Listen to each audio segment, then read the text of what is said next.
Thanks for the support as a channel member, Jim Lewis. Well, boys and girls, after the incredible excitement of the last few days, we now find ourselves with a Premier League transfer special. We've got £30 million to spend. We already have a 37-goal striker. We have a bunch of youngsters that are only going to get better and better. Surely even I can't mess this up.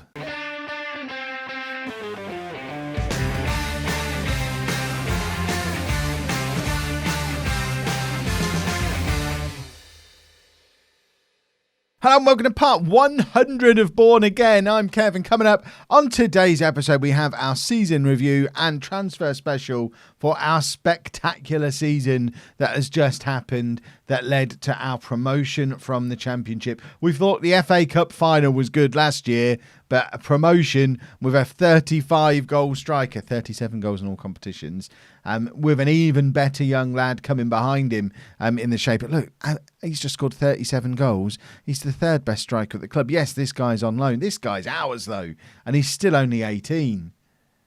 That excites me. Also, potential to be a Premier League striker in the future. Hopefully, his future is now. I realise I've come back a little bit too soon, and we don't actually have the season review stuff yet.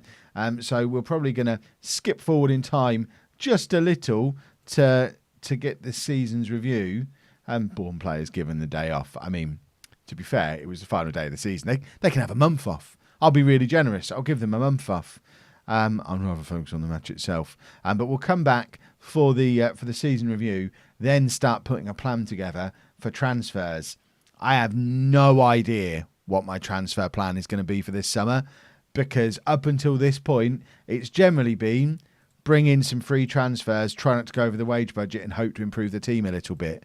But I don't think that kind of policy is going to cut it if we've got any hope at all of staying in the Premier League. Of course, the other thing as well is we've got to find out where we're going to be playing next year, because we certainly can't play at Abbey Lawn in the Premier League. So that is some more news that's going to be coming up, presumably very soon. Right, we've jumped forward in time just a little bit to have our overall best 11, and we can see that Arnautovic and Bruce have both made it in to the Bourne all-time best 11, which now has, you know what? I think the time has come, hasn't it?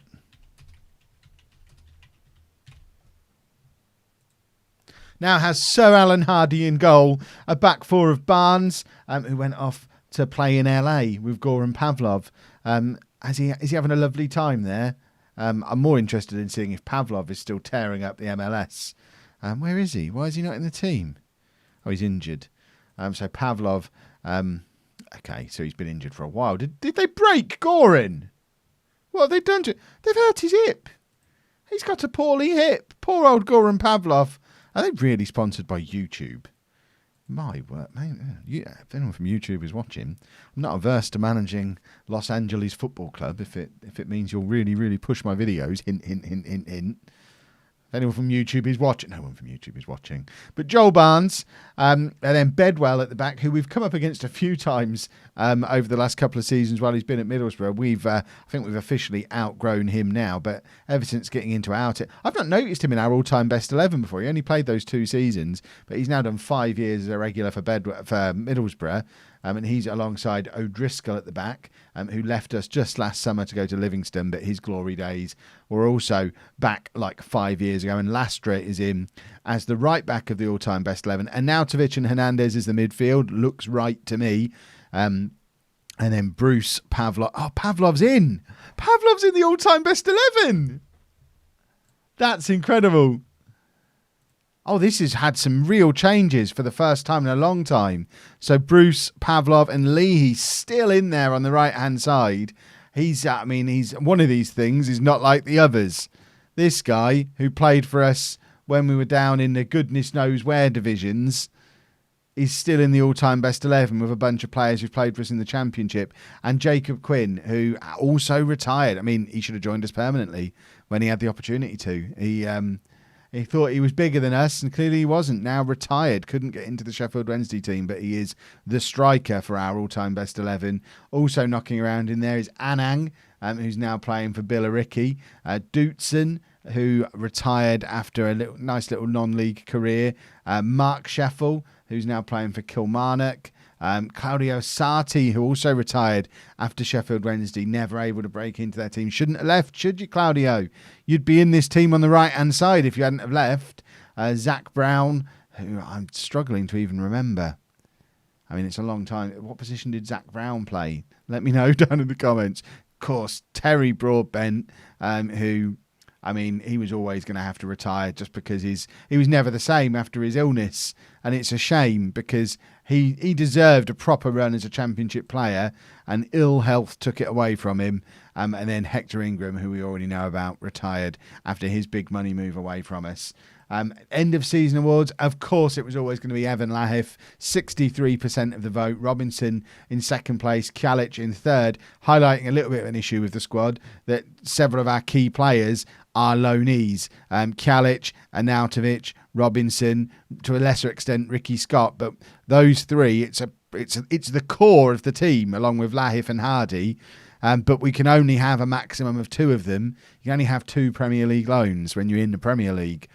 So if all 3 of them are willing to come back, which is a big if, we can't bring all 3 of them back. We're going to have to choose which of the 2 we most want. So probably Arnautovic plus 1. Or I'm going to do my best to try and sign Arnautovic back permanently. We've got the money, theoretically. So this was goal of the season. I didn't actually look at who scored it. I guess it's Robinson because he's the one who's got the ball there. Is he about to do something special with it? He's run from inside his own half. He was never challenged at any point. That is a good goal. Lahif, signing of the season. I would argue signing, not even just of the series, probably signing of FM20 across all my series. Has there been a better signing than a free transfer who comes in and does that? Again, let me know down in the comments, but I can't think of anyone who's been a better value signing, and he also wins Young Player of the Year, just emphasising the fact he's still only 23 years old. So Team of the Year, Sir Alan Hardy in goal, a back four of Cogney, Reid, Kalic and Lastra, Aparecido and Arnautovic in midfield, Bruce, Robinson and Ziyech behind Lahif. Up front, Ziyech has just signed a contract extension. Reid's just signed a contract extension. Hardy has as well. Lahif did partway through the season. So we're getting the core of this team tied down. And the really exciting thing is just how many of them are still young players. Lahif, Aparecido, Reid, Cogney. We've obviously got Ansong and Amlang knocking around as well.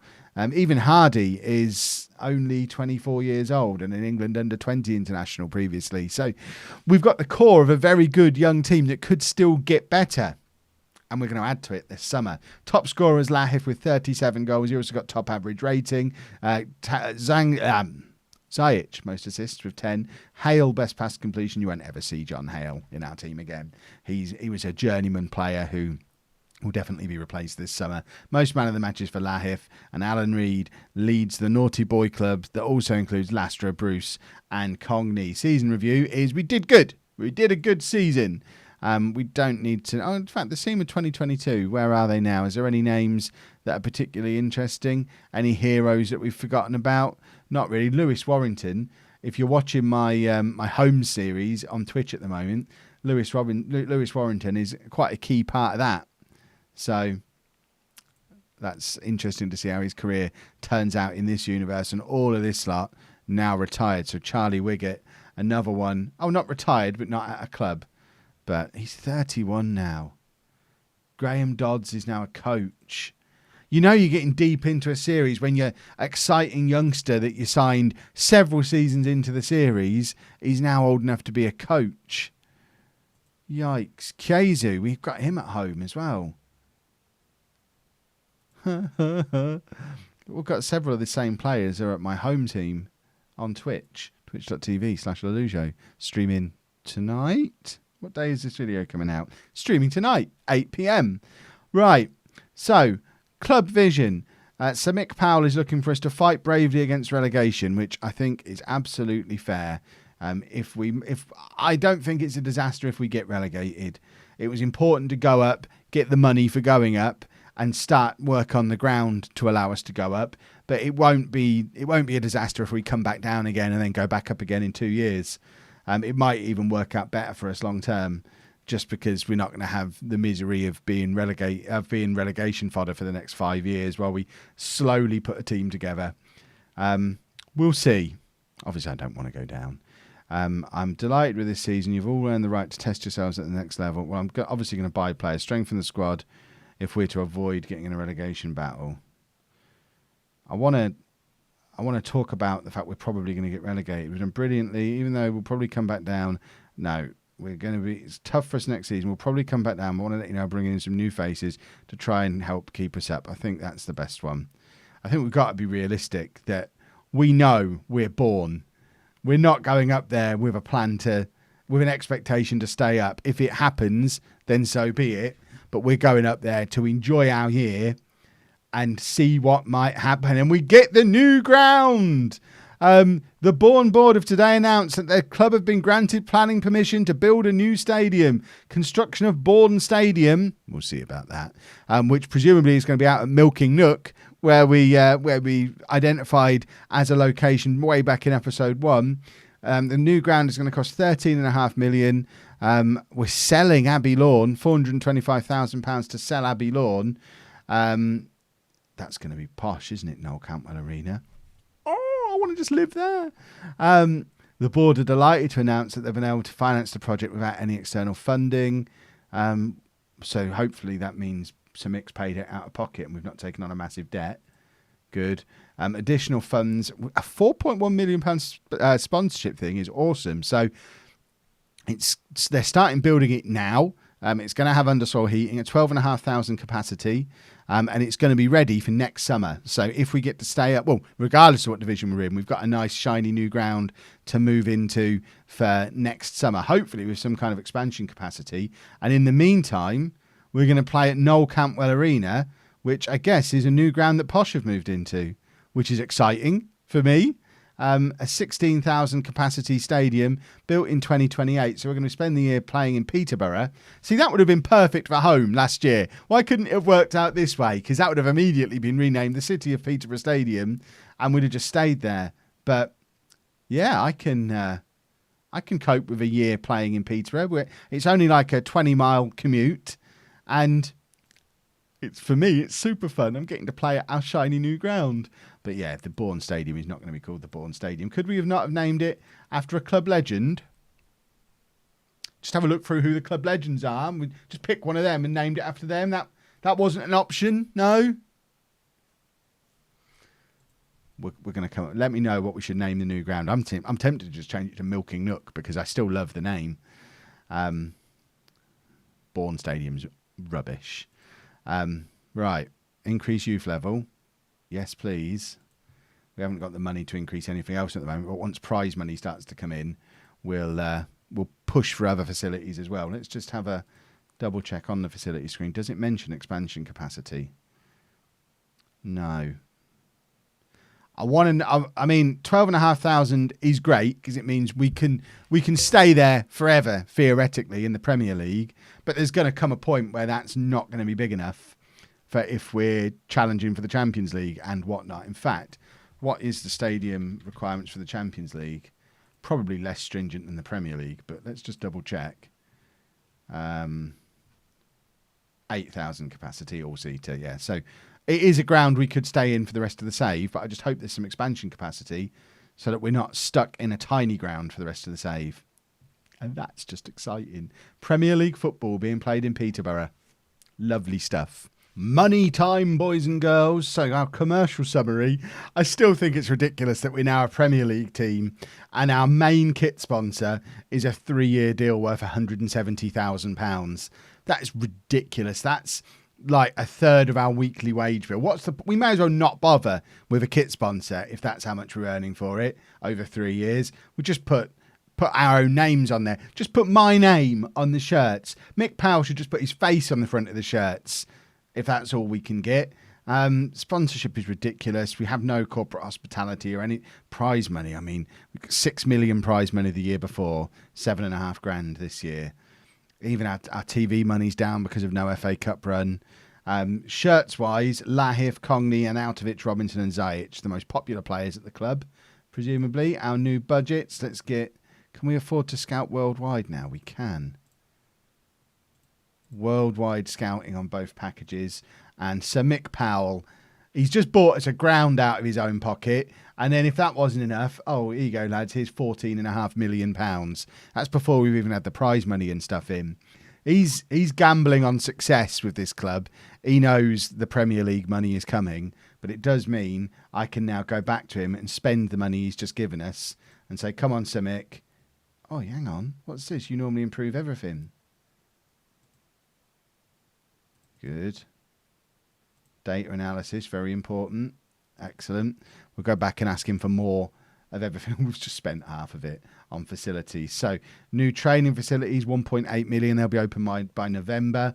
Youth facilities, 2 million will be open by October. And data analysis, I don't even know what this does, 1.8 million on that.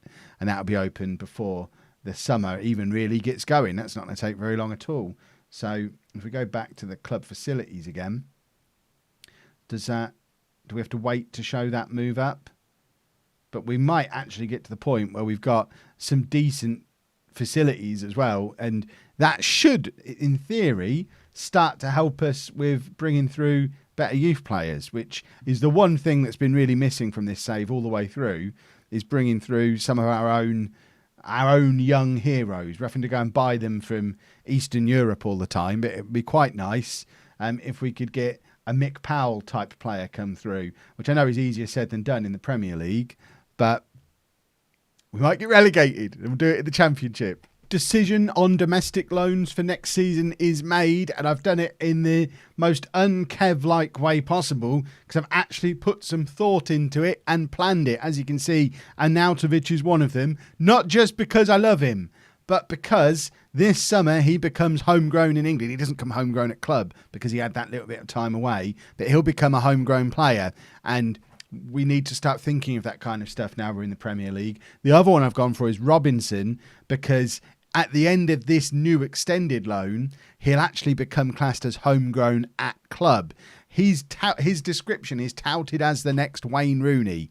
Now, I expect it will be difficult to sign him permanently on that basis, but what I'm thinking is 2-3 years down the line, he's forever going to be a homegrown at club player now. So even if we can't sign him permanently at the end of this 1 year loan and he goes back to Tottenham, maybe 2, 3, 4 years down the line, he's 25, 26, tearing it up. We can bring him in then, and he's a homegrown at club player for the rest of his career. And if he does end up as good as Wayne Rooney, that's someone that hopefully will be in a position to sign at some point during his career, because he's only 20, and I'd like to think within the next 10 years we'll be competing for major honours, and we'll be desperately looking for homegrown at club players then. So we've got Amlang and Ansong who are both going to get there, Robinson who's going to get there, and Arnautovic will be homegrown in Nation.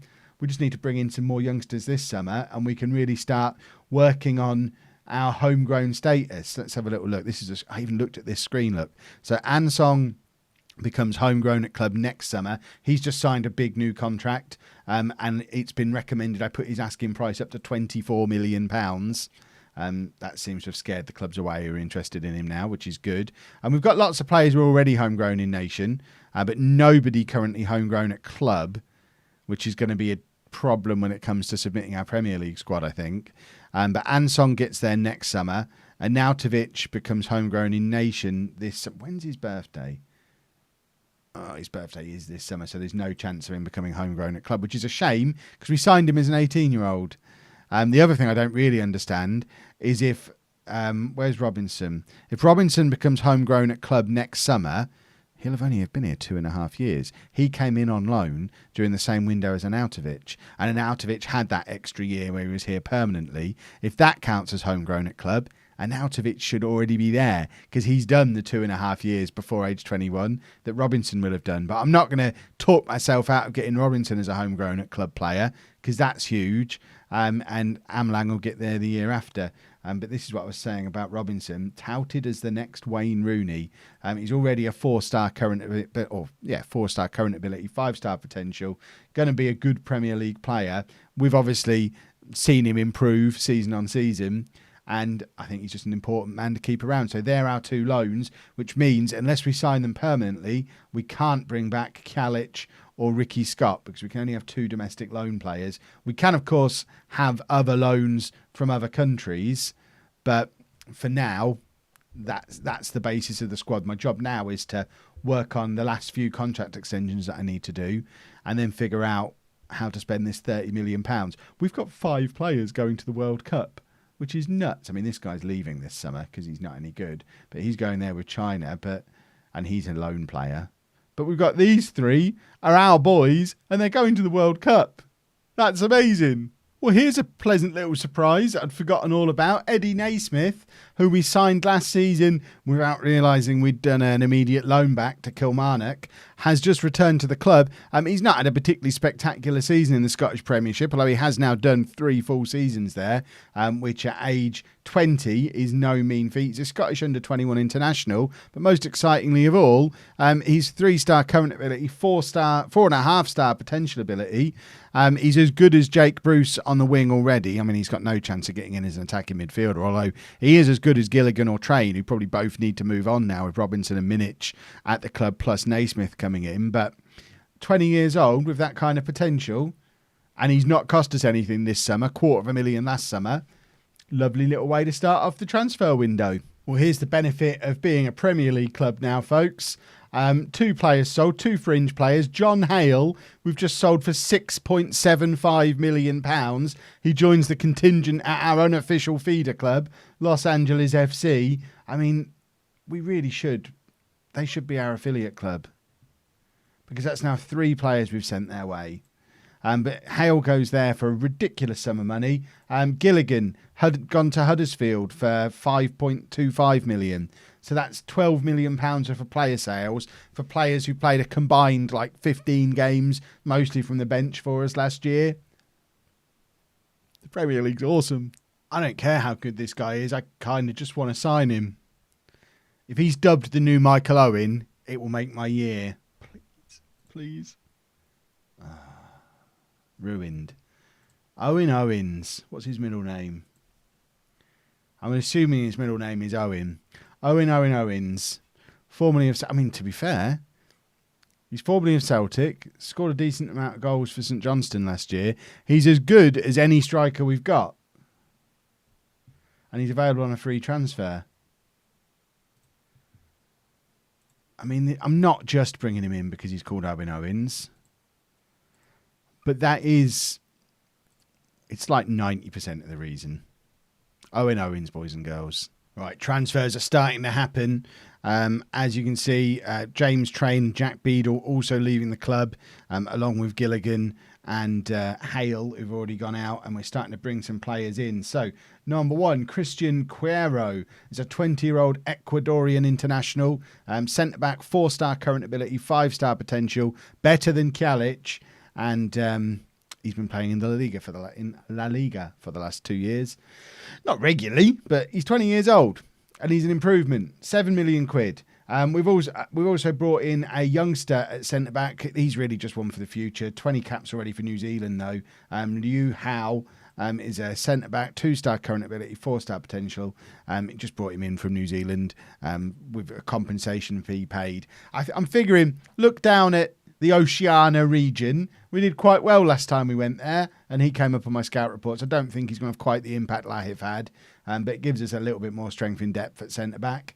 And then we did sign Owen Owens because he's got a fantastic name, and he's as good as anyone we've got at striker, really. Robinson, Amlang, Lahif, Santos, Owens, all very, very good. It does mean we need to get rid of Benito Fernandez, who's never going to get anywhere near the team. Ricky Scott's obviously not going to be here next year, and I'd be tempted to move Daniel Santos on while there's still the opportunity to maybe get some kind of fee for him, because he didn't really work out, did he? I mean, I know he never got to start a game of football, but he never looked that impressive when he came off the bench either. Maybe we move him on too. I didn't even bother showing you a second ago when Arsenal offered me an interview. I'm now getting interviews at Chelsea as well.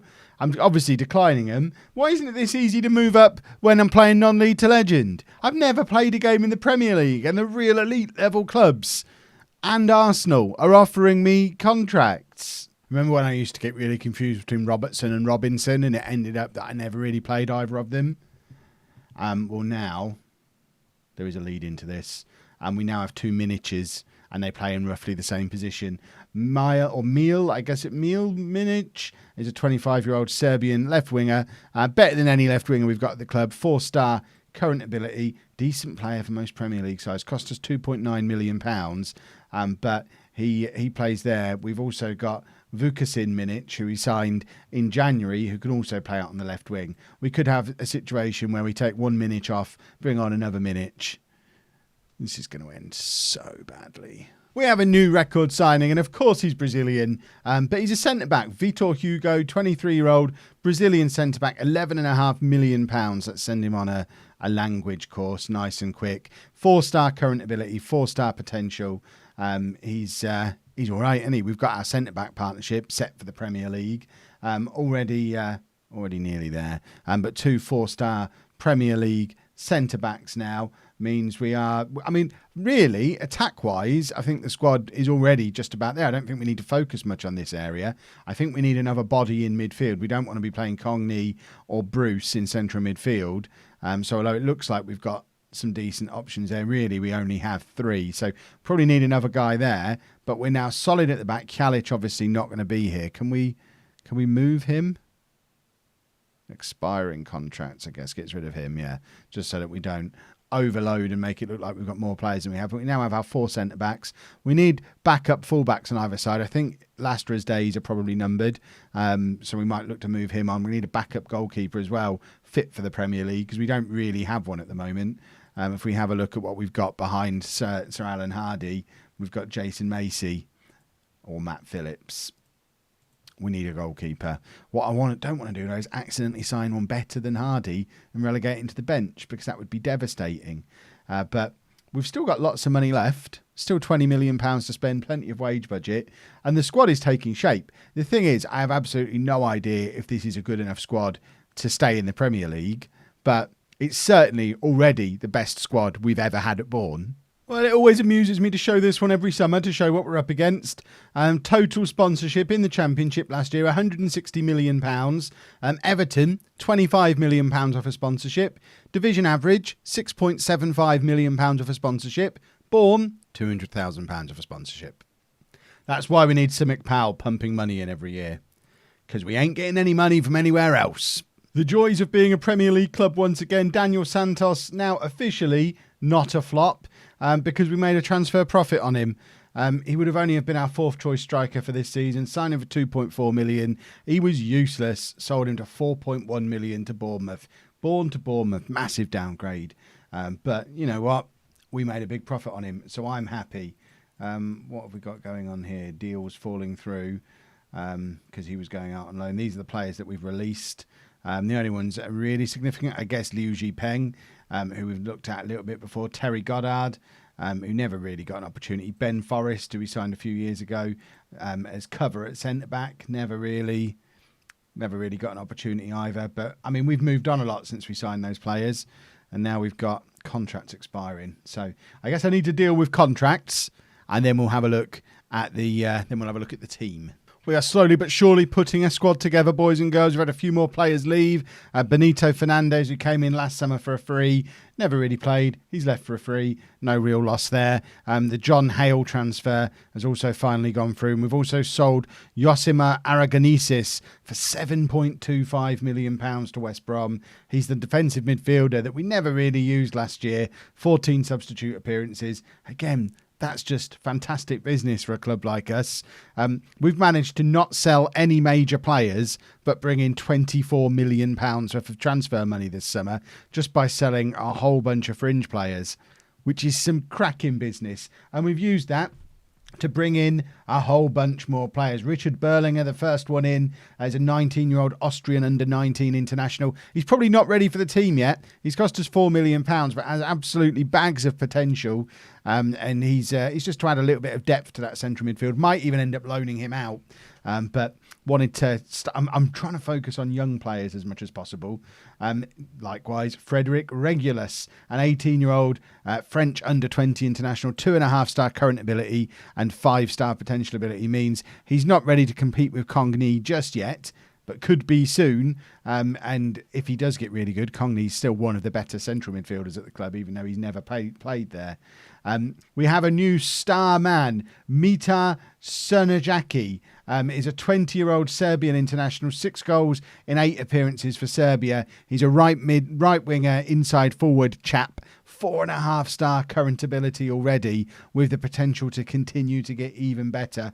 Already a very good Premier League player. He's lightning quick. He's a goal scorer. I'm very, very happy with that signing. He's worth any misses we've got in here are worth it because we got him. We've gone for a little bit of experience in midfield again, as has been a theme of the series. This time, Gedson Fernandez comes in to play in central midfield for us. 3-star current ability makes him, again, one of the better central midfielders we've got, along with Congney, who won't play there, and Arnautovic and Hernandez. So Fernandez should get plenty of game time, even though he's 35 years old, but gives us some experience to set up some mentoring groups for these youngsters. And then I've signed 2 players we didn't really need, but I was just getting into it at this point. Esteban Ruiz is a 22-year-old Spanish under-21 attacking midfielder, 4-star current ability, so better than Robinson, which is saying something. And he's coming from Atletico. He didn't play there, but to me, if we can sign players from Atletico Madrid, that's pretty cool. Especially someone who they signed as a 21-year-old, presumably because they thought he had something. And we also have another striker, Christian Gomez, 22-year-old Colombian international, 1 goal and he's 1 cap for Colombia so far. He's a little bit better than Robinson and Amlang and Lahif. We've got lots of good strikers now. 4-star current ability, 4.5-star potential ability, scored goals wherever he's been, including internationally, and just gives us a little bit more strength in depth up front. There's a little bit of money left, but not a huge amount. This is what the squad currently looks like if we filter for 3-star players. If we take that down to 2-star, we probably need to now because of this guy bringing in and ruining the star ratings for everybody. So we're pretty solid for strikers. Left wing, we've got Minic, we've got Naismith, we've got Bruce, Ruiz, Robinson, Minic can all play in attacking midfield. Crnjak, Zajic, Leonardo, all for the right wing. Gomez, Robinson, Amlang, Lahif, Owens up front. Arnautovic, Fernandez, Hernandez, Bruce, plus the youngsters, plus Congney. Aparecido, of course, still here to play in central midfield. Congney and Regulus as our left-back options. Quero, Hugo, Reed and Cruz as our centre-backs. Lastra and Ansong at right-back. And then we just need a backup goalkeeper for Sir Alan Hardy. And I'm working on it. Watch this space. We've still got a little bit of transfer budget left, a little bit of wage budget left. There's not much money in the bank, but of course we're in the Premier League now, so there's going to be mega TV money coming in over the course of the season. So that's less of a worry than it would have been this time last year.